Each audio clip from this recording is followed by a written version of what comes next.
Hey folks, welcome to the Cloud Multiplier. I am here as always with my co-host Joydeep Banerjee, and today we are glad to welcome two guests from Red Hat's Telco engineering team. We have Ian and June here today, so welcome to the show, folks. Today we're going to be talking about, and this is the brief bit I know ahead of time, taming upgrades at massive scale. So we're going to be talking about upgrades and configuration changes and all of these problems that you face with those big changes at great scale. So it'll be a really interesting day today. I've been promised some cool demos. But before we kick off, Ian, June, do you want to tell us a little bit about yourselves? Give us the intro, talk about what you've been doing. We'll start with Ian, I guess. You're on the top of my screen. Hey, sure. Yeah, just really glad to be able to join you guys today. So my name is Ian Miller, and I work here at Red Hat in the Telco 5G RAN group, and we're working on bringing OpenShift out to the 5G RAN edge of the network. I've been involved in networking for within the telco space for quite a while, and just really excited to be bringing that to OpenShift and helping OpenShift succeed in that area. That is amazing. How about you, June? Tell us about yourself a bit. Sure. Jin Chen. So I recently joined the same group as Ian a few months ago, and so prior to that, I've been working for telcos customers for a long time. So my last few months is all about this TALM things. So glad to have a chance to showcase it. That is awesome.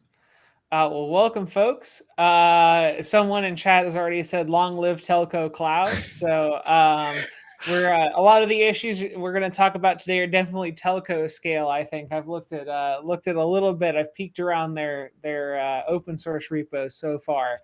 Speaking of which, I'll go ahead and drop that in chat. But before we get into that, we have our usual pile of off-topic topics to start with. I guess we'll start around the room. Joydeep, we talked a little bit beforehand. So you're still working on, what was the name of the book again? The Book of Why. The Book of Why. So how far have you made it? You said it wasn't way too thick. I've been about 75 pages. So this is my ritual. When I finish my work every evening, close the laptop, I open the book. And then usually I cannot make more than 5 pages at a time because, you read something and did I understand that? You have to think about it, right? And then you have to refer back to something else. It's fascinating. Someday, Gurney, I'll take this stream and say, okay, this is a dump of a causal model in our space. Guys, this is all, starting from scratch. This is nowhere, need help. Let's build something exciting. Someday I'm going to do that. That is awesome. Since our last stream, I told Joydeep a little ahead of time because we were nerding out a bit about it. I have for the first time in my life, having been in the industry for not way too long, I've started playing around with. I originally started, and this is me, a person who works at Red Hat, saying this. I started on Ubuntu and Debian based distros in college. Then we had a little bit of work on various Raspbian-based Raspberry Pi, a little bit of embedded computing, as we all did. And I've kind of settled into Fedora lately, as it seems a lot of folks have, because I was shocked to find, I'm going to use Fedora. I work at Red Hat. All of our stuff's RPMs. And then I discovered that most of the communities for the devices and other things in my home and in my computing were just very, very good defaults for Fedora. So it worked flawlessly on my laptop. But now I've picked up a device that runs Arch Linux, which has just been an interesting, and it's not just a normal one. I got a couple of my coworkers have a Steam Deck as well, and it runs a consumer-facing distro based on Arch, which has been very interesting.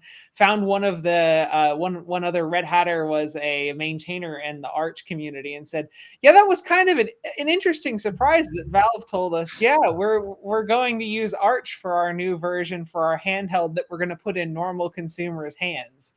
And entrust them to use this Arch Linux-based distro with a pretty thick layer of UI over top of it. So that's been pretty. Joydeep, have you gone through the journey of building on and installing Arch? I'm told it's a reading comprehension test, basically. I have not done. I have not done that, by the way. Okay, but it was apparently a test of skill back in college that I never did. And you have that handy, whatever you've got, Gurney? Oh yeah, I do. It's in this little case. I won't show it off too much on stream because most people look it up or already know. But I just find it very interesting that we've at this point we've reached the point where we've Android and iOS out there in the wild. We have Windows and Mac OS. Mac OS is a Unix system. Well, now of all the Linux distros that we've put on a consumer-facing product, we've decided we've gone with Arch Linux, which is I think going to be an amazing and interesting fit and journey. Yeah. It's exciting. And from Arch, let's go to the sky for a moment because Ian reminded that us before this call. Yes. Hey, there we go. We found our segue. So I think this goes really well into saying, okay, so you've started putting Linux on everything. We've started putting Linux everywhere. Maybe we put it on perhaps a cell tower. Maybe we put it on every cell tower. Maybe we make a flavor of RHEL and make a flavor of Kubernetes that runs really well on a small device on a cell tower. Well, there's like there are tens of thousands of these, Ian. How do I manage all of this madness? Yeah, good question, right? And yeah, great segue. Yeah, at those kind of scales, there's a lot of different issues that start to pop up, right? And so we'll dive in here for just a moment. I'm going to give a nod to what Joydeep was saying. You know, you were asking about things that we're kind of watching right now. Well, it's hard to peel myself away from the images coming out of the James Webb Space Telescope recently. So when not focused on that, we are deep into scaling up at the edge, within the telco environment. So happy to talk about that as well. Yeah, so like you said, when you start scaling up, dealing with managing a fleet of clusters that numbers in the thousands or tens of thousands, as you get up to that kind of scale, starts to bring some of its own unique challenges. And certainly, I could not even begin to run down the list of all of the issues that you may run into. But within what we've been doing in the telco space, there are some really interesting challenges that we had to tackle around lifecycle events. So various different things that are going to go on over the course of the life of your cluster, and trying to manage that within an environment that has really demanding needs for uptime and availability, and are really sensitive to any sort of disruption to their operational environment. When cell phone service goes offline, nobody's happy. So lot of sensitivity around that. So yeah, so we started working on something that we'll talk more about here, called Topology-Aware Lifecycle Manager. And this is an operator that we've developed that can be used to help address some of these issues with managing lifecycle events or changes or potentially disruptive things that happen to clusters at scale. And a lot of that sensitivity, will come in for various different reasons, right? There may be service level agreements with that. I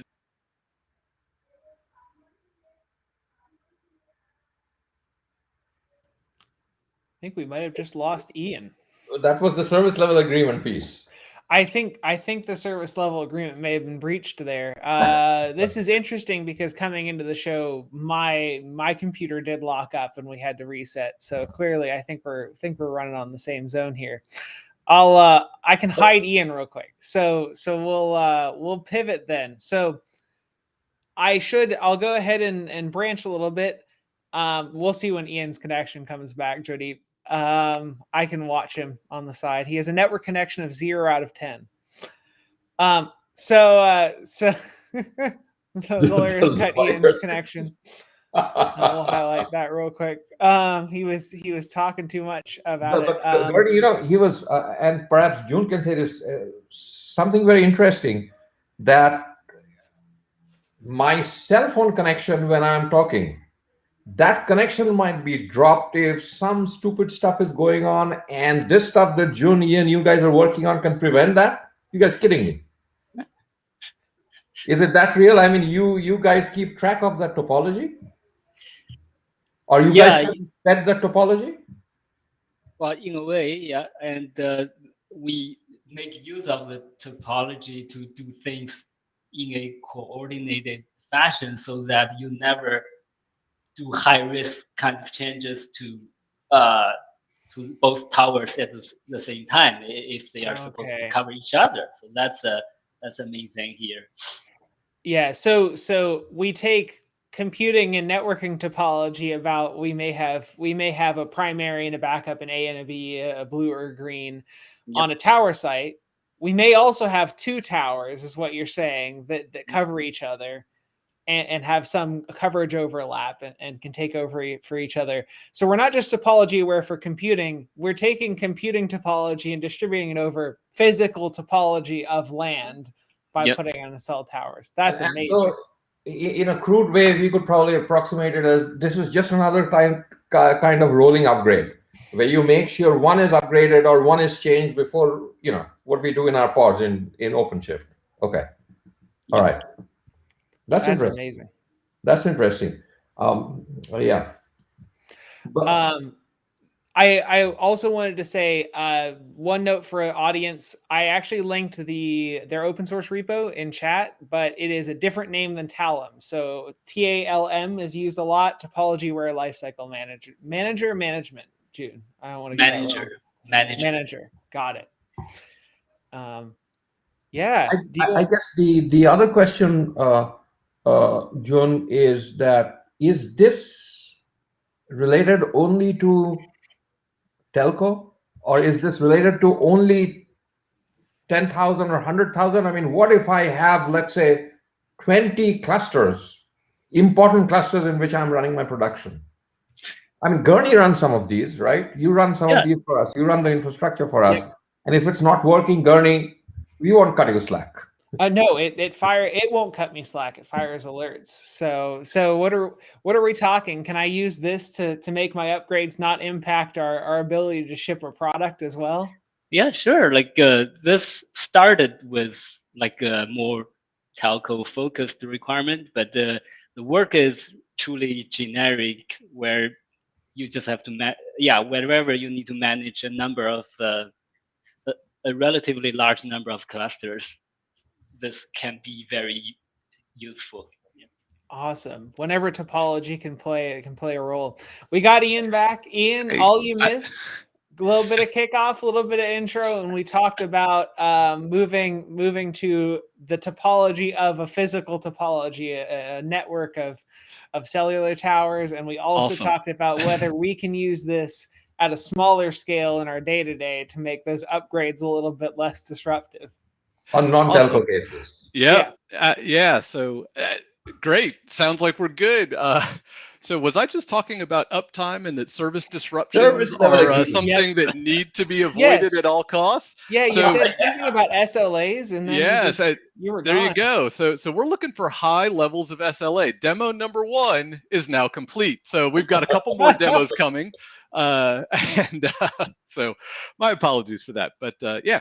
So I'll just kind of pick up from there. I'm glad you touched on that, right? This is the issues we're talking about really are not a telco specific environment thing. It's really whenever you've got large scale topology, lots of clusters, and whether it be SLAs that you need to ensure that you're meeting for obviously contractual reasons, or it may be that your operations team has just through prudence and experience over time has said, you know what, doing an upgrade of my entire fleet of clusters simultaneously at the same moment is probably not the best idea, right? And so you've got these different things that say, I want to be able to have a higher level of control over these life cycle events.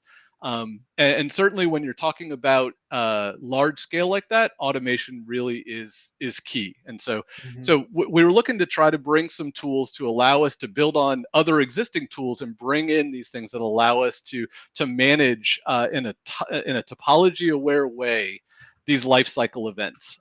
So it probably makes sense to talk a little bit about what we're talking about with topology, right? So clearly we're talking about thousands of clusters, tens of thousands of clusters that are being managed. So we've got large scale, but those clusters may also have some sort of service level overlap, whether that's a logical overlap between the clusters, or in the case of cell service, right, you may have some amount of geographical overlap, and you want to make sure that, hey, if I'm going to go upgrade a cluster, if I'm going to do something that's potentially disruptive, let me not take all of the cell phone towers in Manhattan down simultaneously. Let's at least share that between Manhattan and Philadelphia, or wherever, right? And have some sort of geographical awareness, or like I said, if you've got logical service overlap, you may want to make sure that logically you've got some redundancy built into your system, and so you may want to not take down two that are logically overlapped. So yeah, topology can kind of span across scale, but also service availability as well. And I yeah. imagine that could impact someone else's service availability as well, because I remember a project I worked on a while ago. There was a concern of, okay, if we run this as a managed application, was the use case. If we run this on this data center in this region of this cloud platform, we run this number of them on the same networking interface, the same physical networking interface. I can imagine if you decided to take all of Manhattan down for an upgrade at the same time, not only would you disrupt Manhattan, but you'd probably flood a bunch of network in between interconnects between you and wherever the data you're pulling to get those upgrades. So Yep. you're going to be pulling payload from someone somewhere. So you might overload a CDN.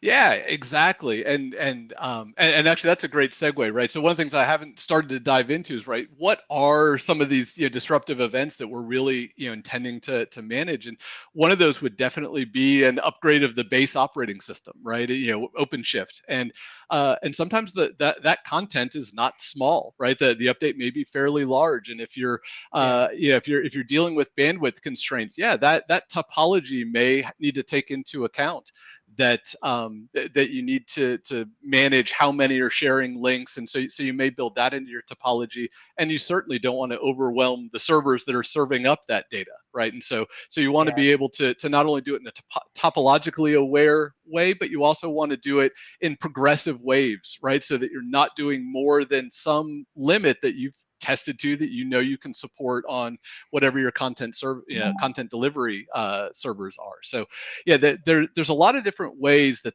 topology can be sliced up. And one of the things that we tried to do within TALM is to not bake in knowledge of what those different mechanisms would be, but to try to provide the set of tools that puts that into the user's hands and say, you get to define what topology looks like. You get to define what a progressive rollout of changes looks like. You get to define how this will stage through and work its way through, and whether you're staging change set 1 followed by change set 2, or doing things simultaneously. So we tried to build some tooling that allows users to do that within TALM. And some of the key use cases that we were focused on when we were doing this, I've named one already, is around OpenShift upgrades, right? And making sure that when you do an OpenShift upgrade, potentially that may be a disruptive event for that cluster. If you have a highly available cluster, certainly far less disruptive, but not zero risk either. And so again, that comes back to within your operations team, maybe it's not disruptive, but that doesn't mean that they necessarily want to roll out that upgrade simultaneously to the entire network, right? So there's a lot of different reasons why this comes into play. But a lot of times when we're dealing at this scale out at the edge, the kind of clusters that we're dealing with are single node OpenShift, and within that context, you do have a service disruptive event when you're doing an OpenShift upgrade, right? So again, lots of different reasons, but OpenShift upgrades were certainly one of them. OLM operator updates are another. Again, non-zero risk, may or may not be disruptive, but again, the kind of thing that we want to be able to roll out. And within the context of operator updates, there's a really good inbuilt mechanism within OLM operators that allow you to subscribe to a registry and automatically keep in sync with that registry. So yeah, the ability to work through and pull those is inbuilt. But within an environment like the telco environment, you may not want to do all of your operator updates simultaneously, and so TALM provides some of the functionality there. Okay. Yeah. Related question before we scoot on. Go ahead, Joydeep. Yeah. Before No, I mean, what this reminded me was in my prior life, working for an entertainment company, the thing that I knew is technically we can be ready to push out something, but then the business guys, they have real knowledge, which we had no clue about, which really goes to decide whether you push it out or not.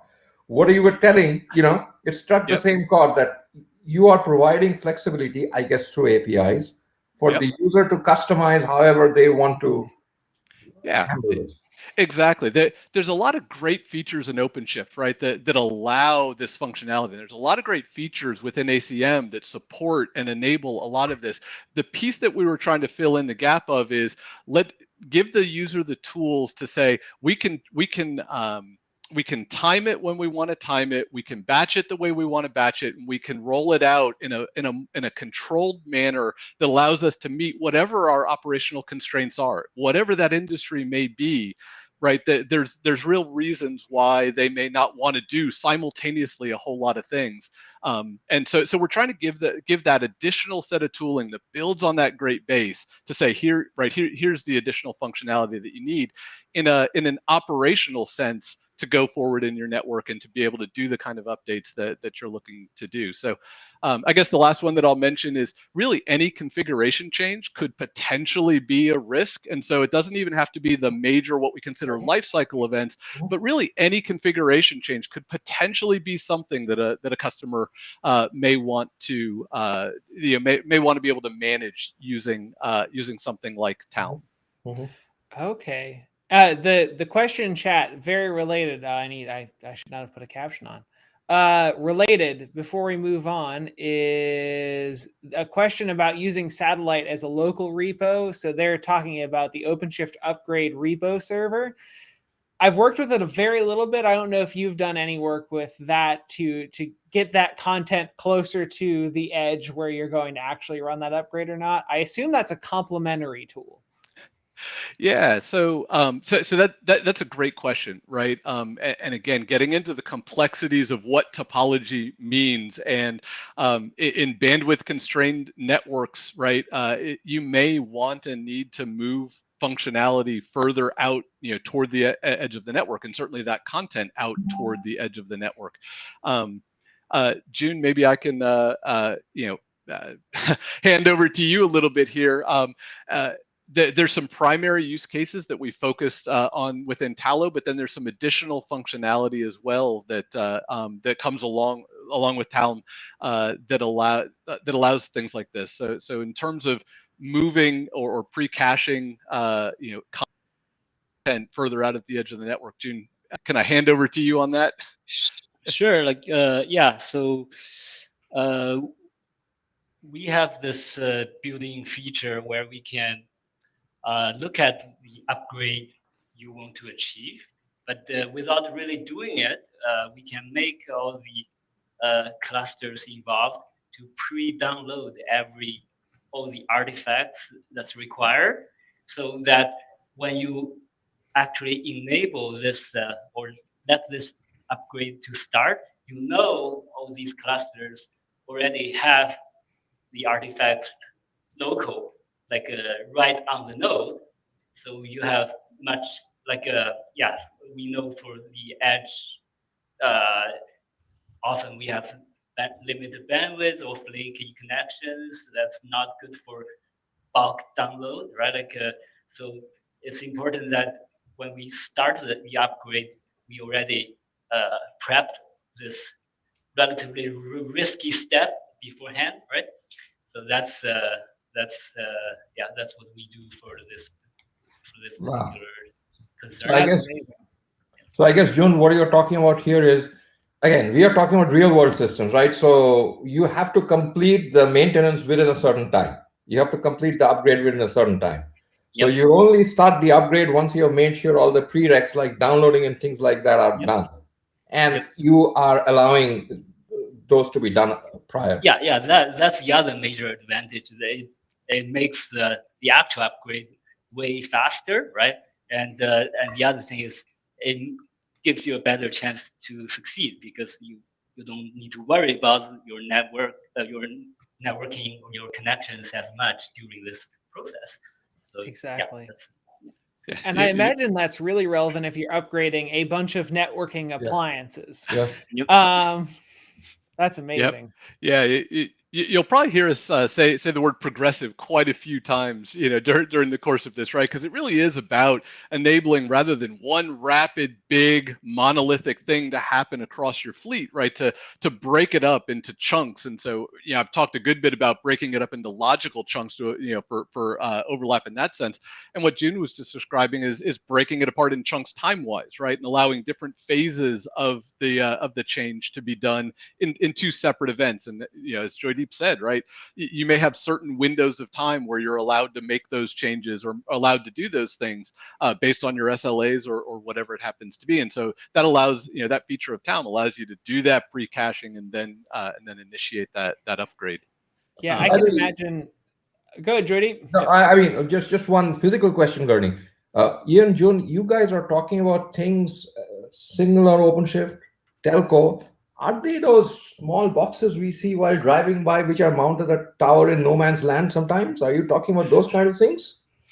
Yeah, there's a lot of different areas, right, where those servers can be deployed, right, and it could be right there at the cell phone tower at the base station that's right there, distributed out at the edge. We've seen how many towers there are. You get the sense of the kind of size and scope of what we may be talking about here, and then progressively further back into the network, right? There's a lot of different places that OpenShift has some real fantastic ability to address problems. And so it definitely does span a lot of the edge all the way back toward the core of the network. And depending on where you are within that network, different cluster topologies, single node versus compact clusters versus a larger scale full HA cluster, right? Those can come into play as well. Amazing. I guess you probably, we're about to go straight into a demo where you probably have this, so might be good timing. I'm curious, what is it? Does TALM do some work to discover the topology and understand some of these constraints before the user, or does the user define and say, TALM, this is what my network, this is what my fleet looks like from the things that you can determine, you can discern. So, this is a, these two are redundant pairs. So the A and B cover each other, and you can upgrade A or you can upgrade B, but you should never upgrade or carry out a change on both at the same time. Is that a discoverable thing, or is it a mix, or is it a user-defined thing? Great question. So and a good segue right in. So again, TALM is it's a tool, right? And it's something that builds on top of other components of the solution here, right? I mentioned ACM, and in a moment here, I'll throw up a slide that helps to tie all that together. But to try to give a succinct answer to you up front, and then I'll dive into some of the nuance and the details, is it puts a lot of tools into the user's hands, but across the combination of TALM and ACM's policy and governance engine and the ability to label manage clusters, there's a lot of tools here that can be used to define what your network topology looks like, and then to make use of those tools as you're doing lifecycle event, some sort of progressive rollout that you want to do. So let me throw up a slide, and if I haven't answered your question, you can definitely double down on the question. Happy to continue to dive deeper. Let's see. Okay, we got a screen. Woo. All right. Hopefully it's reasonably legible here. So I wanted to throw this slide up to try to give a sense of where TALM fits within the broader pieces of the solution here. So as I mentioned before, TALM's an operator, and it runs on the hub cluster and builds on features that are available within Advanced Cluster Management, ACM. And really the unit that TALM is using for rolling out changes to the network are policies. And so the user has the chance to describe what they want the end state of their network to look like within policy. And I won't dive super deep into policy because I know you just had a great a great session on this within the last few weeks. So if folks haven't heard that, I'll throw in the plug, right? Great deep dive into policy available in the show archives. But so the unit of work is policy. So the user here can describe whether it be an OpenShift upgrade or a change to configuration or an OLM operator update. They can describe that in a policy, and then TALM has the ability to say, all right, let's take that. Let's look at the set of clusters that's bound to, and let's start to progressively roll that out through the network. And there's a lot of different ways that can manifest itself, and like I said, across different life cycle events. But that's the unit. TALM iterates over those policies.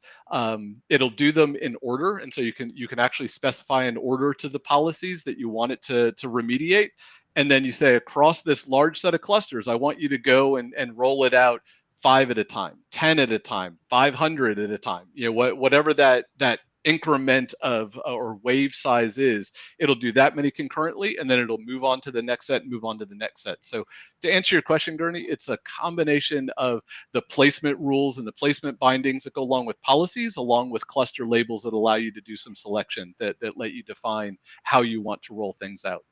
That makes sense. So basically you build build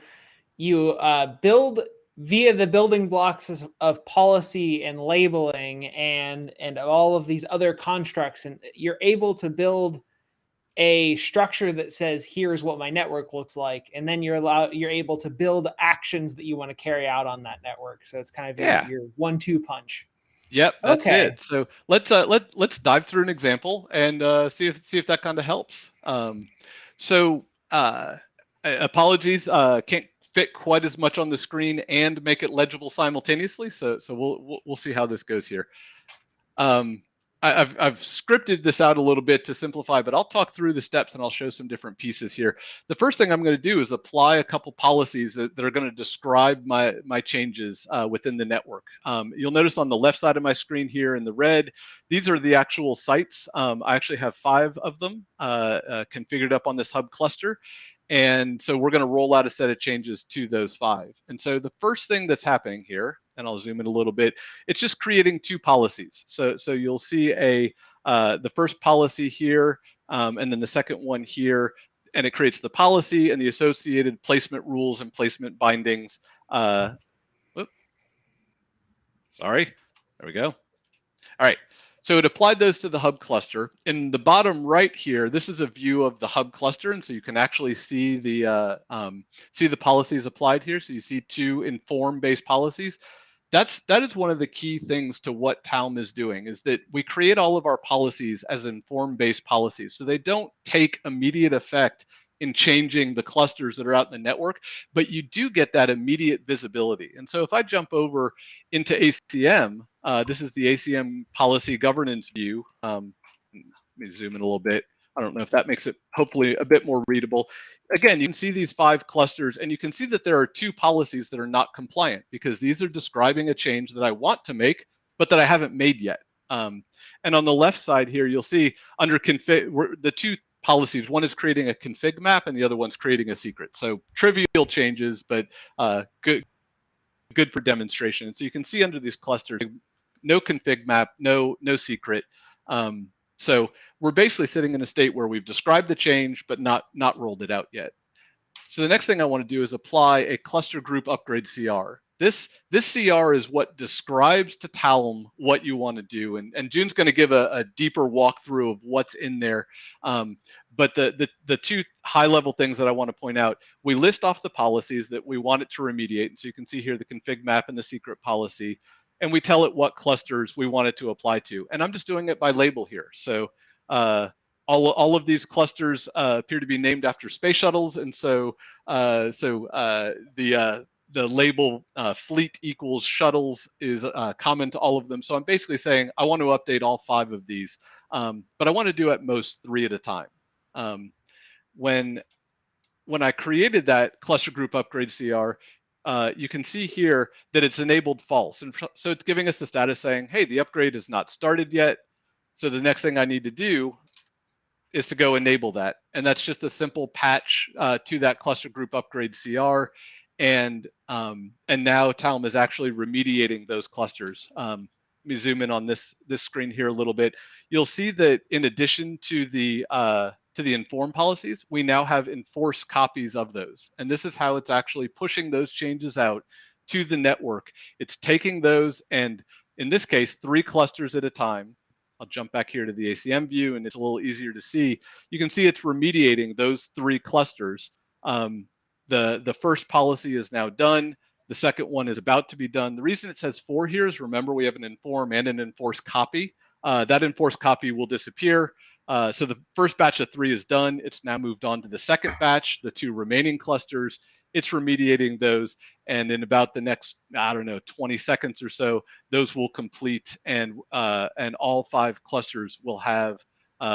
You can see the config map here has been populated based on the first policy. This cluster is in the last batch, and so the secret is in the process of applying itself right now. As soon as that is done, there we go. That policy will go compliant, and once that policy goes compliant, you notice that all of those enforced policies just disappeared. That's because TALM is completed with its work, and you can see it move to the state upgrade completed. And it actually, I didn't mention this at the beginning, TALM will label the clusters before and after to let you know kind of what's going on, and so you can actually track status through those labels as well. So that was a super fast run through. And I know I jumped around the screens a little bit, so apologies for the jumping. But as you can see, we went from non-compliant to fully compliant across the entire fleet of clusters. But we did it in 2 batches as TALM progressively rolled that out. I'll pause there. That is amazing. Seeing 3 in a set of that go. So how were those 3 selected by TALM? How did we define that we wanted those 3 to be the chosen ones for wave 1? How'd that work? Yeah, so TALM will create those batches itself, right? The way TALM is built today, you get to define what gets included in the set. And so I did it by fleet equals labels, right? So imagine the scenario that you had where I had some amount of overlap and even versus odd, and I don't want evens and odds to be offline simultaneously. I could easily build a cluster group upgrade CR that said, go roll this out progressively, 50 at a time, 500 at a time on all of the even nodes. And then when the even nodes are complete, right, then you can hand off and go ahead and do an update of all of the odds, again, 50 or 500 at a time. Right, and by doing that, you get that ability to say, I don't want to have these overlapping services down simultaneously. Yeah, and you were able to control both the grouping and the rate of the action. Yep, so you're able to rate limit so you don't overwhelm anything, and you're able to control the grouping so you don't bring anything fully offline. That's magnificent. Yeah. And to add to that question, Ian, is this operator actually mutating some of the policies that I am creating initially? Yeah, so everything this operator is doing is in units of the policies that you create, right? And so logically what it's doing is it's saying you've created 1 or 2 or even a dozen inform-based policies, and now you're instructing TALM to say, I want you to go out and I want you to enforce those inform-based policies. And so rather than flipping a switch in the policy and saying enforce and having it apply simultaneously everywhere, it's going to slowly roll that out, right, at the rate and in the batch size that you've defined. And again, you have the control by labels, which sets of clusters, right? Because those policies may apply to the entire fleet of 10,000 clusters, but using labels to select within TALM, you can do a subset of that and say, maybe I only want to do 100 clusters out of my 10,000 initially, and let that soak for a week as a canary set. And it'll roll that out. And then you can say, that's been successful for this week or this month. Now I want to roll it out to the rest of the 10,500 at a time. The key here is that you only have to describe the desired state of your system in 1 set of policies. But TALM gives you that tool that says, I have my desired end state in the policy. Now let me progressively work my way towards that until I'm done at the rate and time of my choosing. Right. So technically, in the policies speak of terms for advanced cluster management, what you're stating is that the initial policy that you create, though you really want to make sure that a config map exists, you just create an informed policy to that will basically return that no, the config map doesn't exist. Then Talon will pick up and ensure that the config map is indeed created at time and pace, as you said in the API of Talon. Exactly. Fantastic. Yep. Fantastic. And I can see Gurney coming back right after you guys. This is something Gurney would love to, in one of the roles, one of the many hats that he wears. To describe my shock, we have literally had this problem before. So we've asked the question, okay, we need to do a dark rollout of an update. We want to do that for some percentage, and we want to make sure we don't have increased API error rates before we set it live. I've even worked with tech in the Joydeep, you may have worked with it some too. There is a certain package that I'm remembering for a UI. I think it's just React in general, where you can enable some UI elements, and you can see if we enabled some client side. Are there increased error rates, or users reporting more issues that are experiencing this? And this lets you do it at the application, at the server side, where you're running that application, which is amazing. Yeah. I mean, at the heart of it, Gurney, this is pure practical. I mean, forget about all speak. I have a lot of important stuffs. I definitely do not want to change them all of them simultaneously. That's basic common sense. And this is what's allowing us to do, I guess, in a elegant way. Yeah. Yep. So I have a second demo here, and I won't spend super long on it. But I did want to talk about a couple of things. So we mentioned operator updates as well, and so operators are a little bit unique in that they have updates available in a registry, and so when you go update that registry, we want to be careful that update in the registry does not immediately propagate out, and so operators have the ability to be set into a manual mode where updates are only applied when they're told to. And so TALM has some features built into it that allow operators to be handled specially, and for TALM to actually act like an operator or a user going down to that cluster and saying, I want to approve the operator update on this particular cluster. June, I'm going to kick this off here in a moment. Do you just want to give a little bit of, a little deeper dive on how TALM deals with operators and how it's actually doing the work around operator approvals?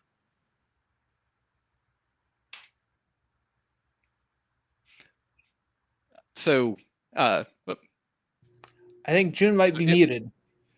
June, yep. I was on mute. Sorry. That's yeah. fine. So, yeah. For operator upgrade, even for like OCP upgrade, like TALM can look into the policy and recognize these policies. They are for upgrades and do specific things.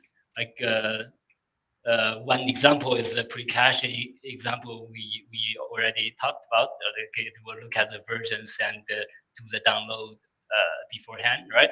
And another example is where when there is a operator upgrade, TALM will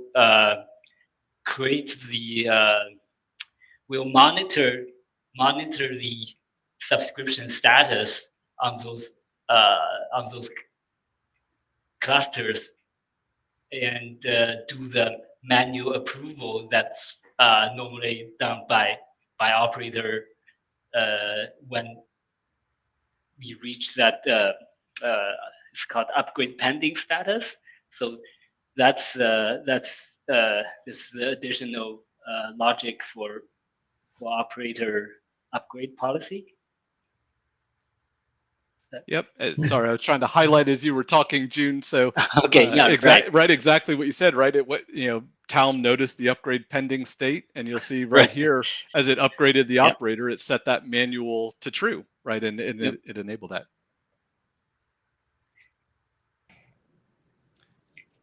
So what's happening in this particular demo is TALM is working through. We had installed the 5.3.8 version of cluster logging, and we told it through a policy to go upgrade to 5.4.2, and it's working its way through again in batches of maximum size of 3, and so it's updating those operators. Again, apologies, it's hard to see text on a screen here, but you can see in some cases. Right, this Endeavor 1 has already been upgraded to 5.4.2, and the last 2 sites are in the process of being updated right now. They'll move to 5.4.2 as soon as TALM recognizes the upgrade pending. Switch that manual to false. Switch the manual approval to true. There we go. Just did it, and you can see that immediately that operator is now updating. So again, just wanted to demonstrate that that TALM is dealing with both OpenShift upgrades, configuration changes, operator updates as well. Okay, yeah, this is a generic enough tool that I can use a policy to teach it that I need you to I need this to look like this, and to enact that change I need you to change this setting. So that's what it's doing there. It's toggling that manual. Yeah, exactly. Yeah, that's wild. We did have a question I wanted to surface. I'll splash it up here, but how can you convince your team and your management to do frequent updates? There's a push and there's resistance to perform upgrades. I know we've seen this. I am part of this sometimes as a person who operates a bunch of OpenShift infrastructure. Any incentives to update frequently? Why should we not miss out? I think this is a good place to say it. Sounds like, from my perspective, TALM is the best tool in the world for if I have redundant infrastructure, I can actually have a blue-green environment, and I can bring blue up to date using this tool, and then I can wait and see how that behaves, and then green can come along with it once things are healthy, once this has proved that out, lowering that bar. Is that a use case you've seen in the wild for testing these sorts of updates early as well? Yeah, so I feel like that could be a show fully in and of itself, right? How do we convince folks to do more frequent updates and keep more, keep as current as possible? That it's a great topic. Relative to TALM and relative to what we've been talking about here, right? One of the ways you convince people to do updates faster is to make it safer, right? Is to reduce risk. People's desire to not update is general. It's a risk, risk reward equation. And so if we can provide tools and provide mechanisms to lower that risk, I certainly think that's part of the puzzle. I won't go so far as to say that's the whole puzzle, but I think it does come down to reducing risk. Yeah. And I think caching that content, for me, an OpenShift upgrade can take like 2 hours. If I can cache that content, if I can make sure those updated images are there and that upgrade doesn't have to pull a bunch of content and it happens even faster, that means my window for something to go wrong is so much tighter. It's so much slimmer. And that's amazing. I'm stoked. I'm going to have to try this. Yeah, and this does strongly incentivize you to do upgrades more frequently, because it, as Ian, you mentioned, this takes care of makes it a little bit more solid. Depending on what you're doing, there might be other things as well. Yeah, I feel like what we're helping to do here is to lower the operational risk. And I think that can help to shift that risk reward balance, because on the other side of that question is, why would I want to upgrade? And with the constant set of CVEs and security threats, right, there's real motivation to want to do updates, right, to stay current on the latest versions of things so that security flaws, issues, holes, whatever are closed. And so if you can provide tools that lower the risk operationally of rolling those out, it helps to shift that balance a bit. Yeah. The old risk reward chart. Yeah, absolutely. Summons in my mind. I hope that answers the question. Please shout out in chat if you have any other questions. Thank you for that. That was awesome. Yeah. So certainly happy to take more questions. If you guys have more questions, that's great. I did want to put this up here. I promised that we would do a little bit of a deep dive into how TALM is configured and some of the options that are here. So June, maybe I can hand off to you and let you do a bit of a deeper Yeah, dive in here. Yeah. sure. Like I think we've covered most of them. Because the first part is all generic namespace, right? Like the starting with the spec, right? The actions part we briefly mentioned. So that's another nice feature where you can label your targets, your clusters at different point of the upgrade process, like a before or after, and so that you can easily see which ones are in flight, which ones are completed, and yeah, so that's that part action. Then the cluster selector we talked about. There's that enable flag, right? Like yeah, the other thing I want to mention is this enable act. This enable part is really important because uh, for example, the pre-caching and all the other like validation, look, verifying the managed policies do exist, and you do have clusters matching the labels. This can all be done beforehand. Like before you actually flip this enable flag, you know everything as much as we can, right? Like you know everything's downloaded and your policies are in good shape. So then, yeah, there's a list of the policies, and yeah, we enforce them in order, right? The other thing I want to mention is within each batch, like each we progress each cluster independently, like so they can. It's not like we do policy one on all the clusters until we move on to the next one. So within the batch, they can actually go on their own pace. Then the last one is yeah, strategy, where we define the batch size essentially and the overall timeout. Yeah, I think that's it. So this is the API where, let me play it back. What you're defining here is that you're telling that, hey, I have config policy one, config policy two. So first roll out config one and then roll out config two, and roll it out 3 clusters at a time in parallel. Yep. And we select the clusters as per cluster level fleet equal to shuttles. Yep. And then you are instructing that, hey, before you start, do these labels, and after you complete, do these labels, right? That's the API. Yep. Fantastic. got And it. what's the timeout at the end? What happens if things do not complete? What's the deal there? Yeah. So if for some reason your clusters could never become compliant to one of or all of the policies at within this timeout period, then the CGU status will say upgrade timed out. Yeah. Got it. Okay. Yep. And that allows you to keep from getting stuck, right? Talking at the scale of 10,000, right? You have a cluster go offline or something like that. You don't want that to hold up the rollout, right? And so there's timeouts built in that allow you to come back and deal with those clusters after the fact, and figure out what went wrong, whether it went offline or whether there was an issue. Yeah. One thing that's not covered in here is that there's actually a configuration parameter in here for Canary clusters.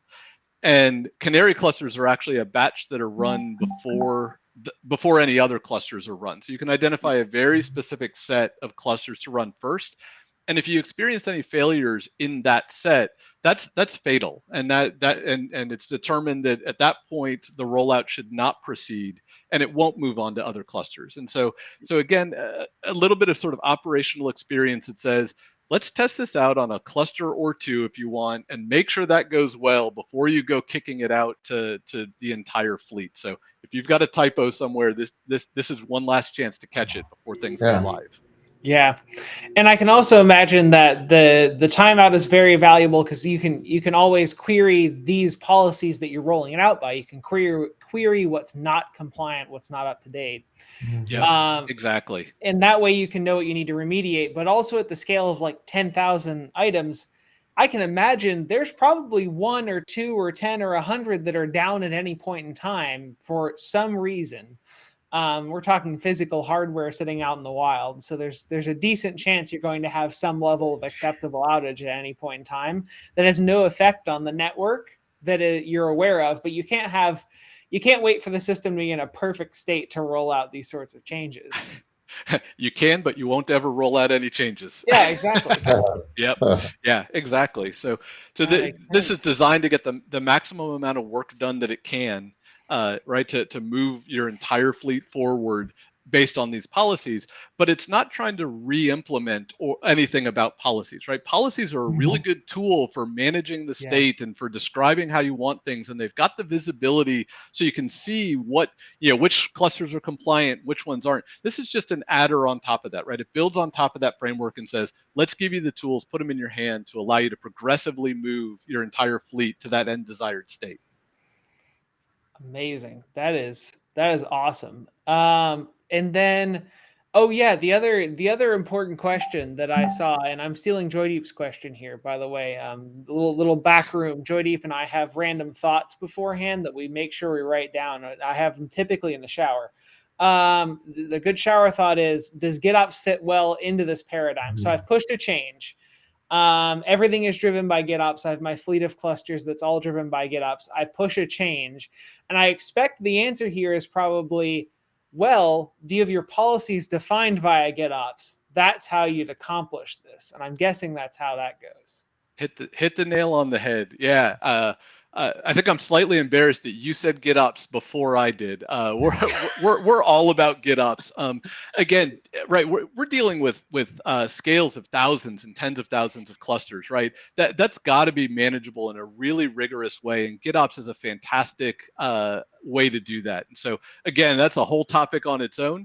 But yes, we haven't supplanted anything in those flows, right? You can use your existing GitOps flow to define these policies to drive toward the desired cluster state. TALM just gives you that additional operational capability to say, let me do this in a structured, ordered, but automated way.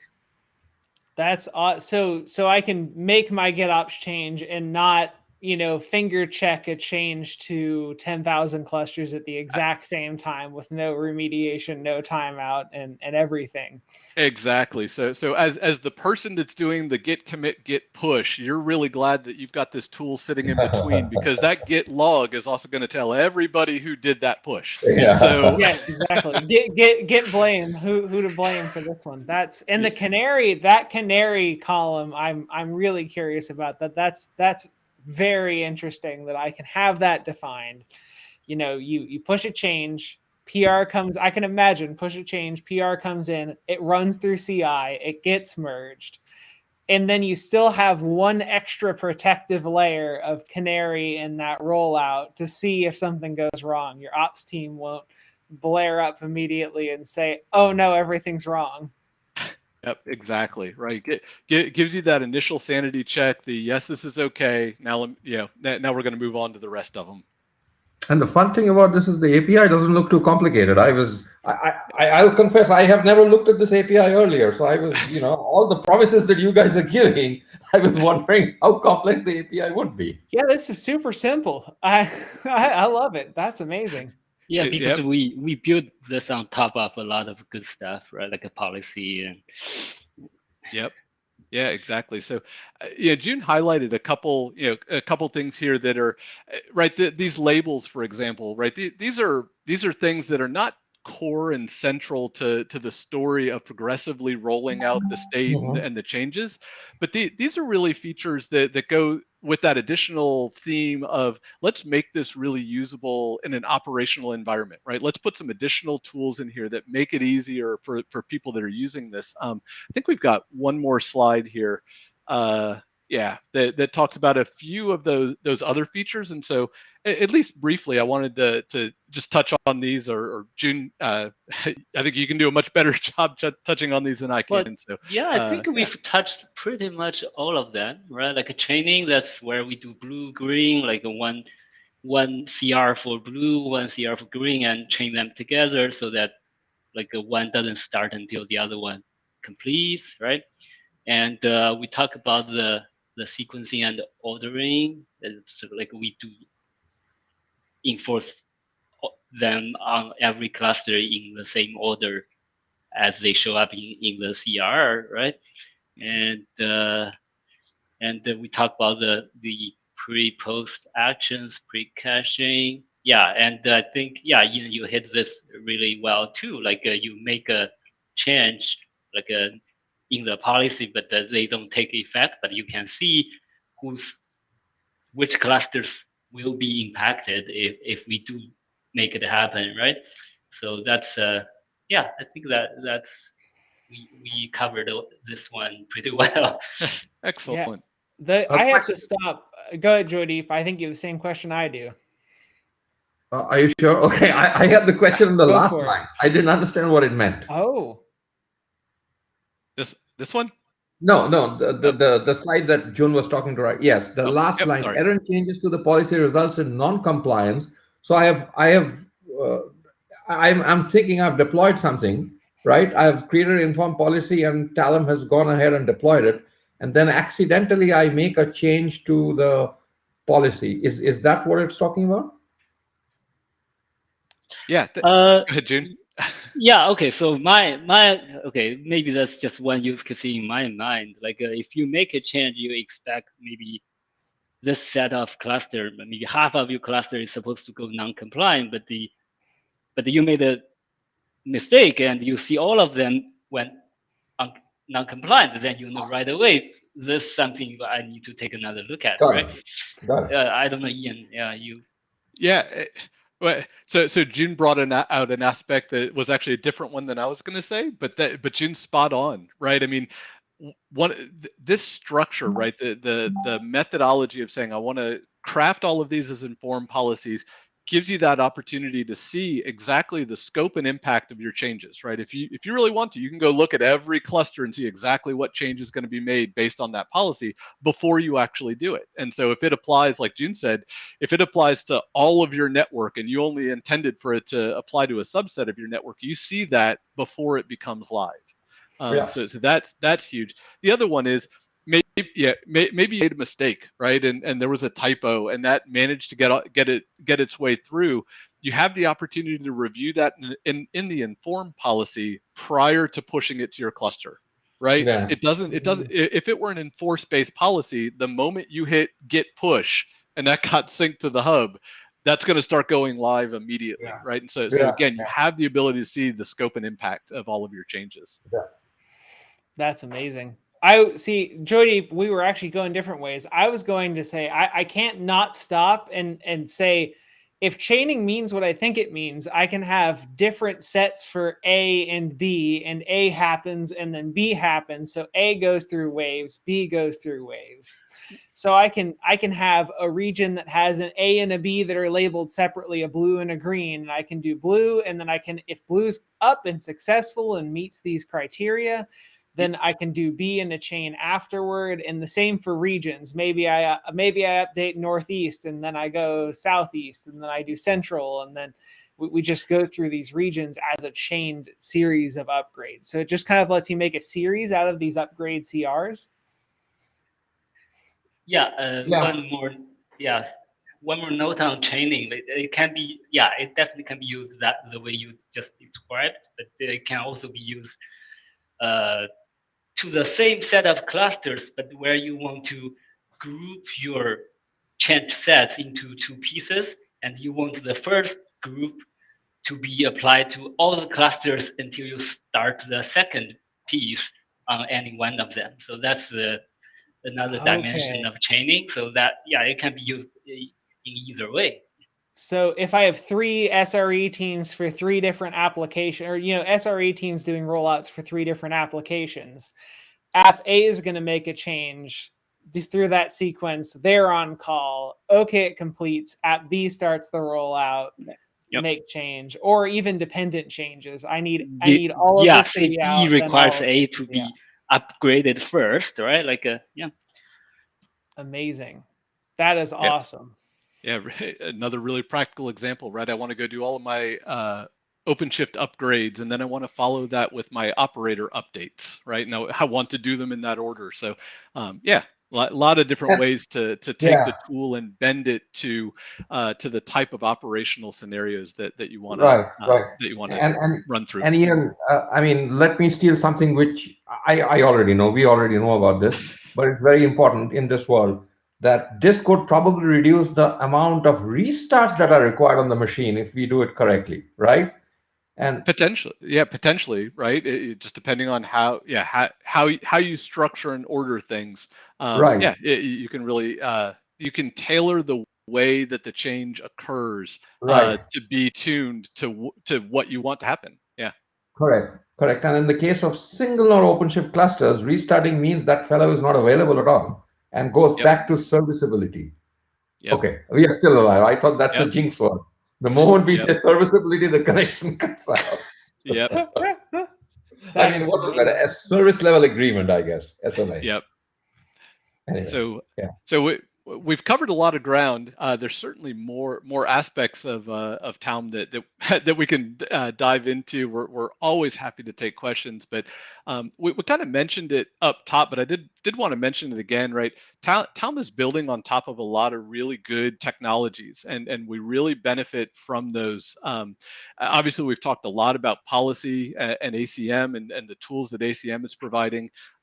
Within our use cases, it intersects incredibly well with the initial deployment of clusters and the assisted service, and we've gotten fantastic help from our integration and our field teams to give feedback on this and to help work through some of these real operational constraints. So a lot of really good technology and a lot of good folks involved in building this out. And then I can't leave off, one of my favorites as well is testing these things at scale just sheds some really interesting light on how valuable it can be, and also where things start to rattle and give us the opportunity to tune those up and really have this roll out at scale and deal with large scale fleets like that. How large scale have you tested with Ian? Over 2,000 clusters is the typical scale environment that we've been working in. So yeah, we've rolled this out to thousands, and certainly then you can start to scale this out more horizontally as well. So you can get to those really large scale deployments by then replicating this out.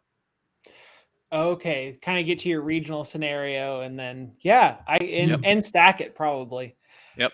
So last question I always ask. We're right about time, so we'll wrap up. It has been a pleasure having you, but the most important two questions. First, how can people get their hands on this? I have OKD, I have OCP. I'm guessing from the installing section of your README, it looks like your Git repo is the best place to go, right?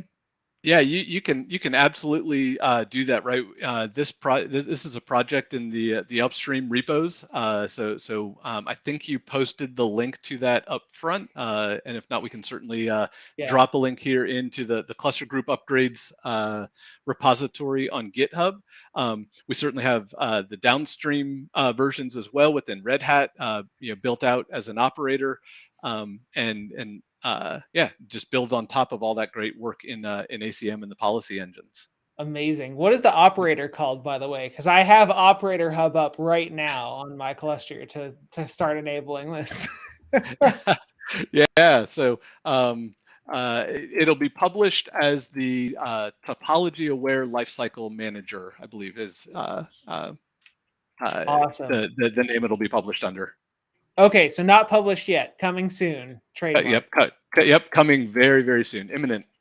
Amazing. Okay. Well, I think that wraps us up unless you guys have any parting thoughts. The only other one is send us an email at cloudmultiplier@redhat.com if you have any questions, want any links to that downstream repo or follow up. Ian and June we'll loop them in on those emails if they come in. Yep. So really appreciate it, Gurney and Joydeep. Thank you for the chance to come talk Fantastic, about sir.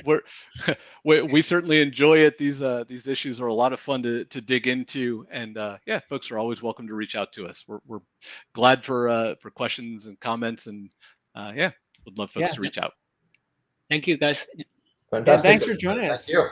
Yeah. It's been magnificent. Okay, we're going to roll the intro as an outro once again. I think we're going to stick with it at this point. It's just habit. And we'll see everyone in 2 weeks with a fresh new topic that isn't on the top of my mind or the tip of my tongue right now. But we do have it scheduled already. So see everyone in 2 weeks. Thanks. Thank you.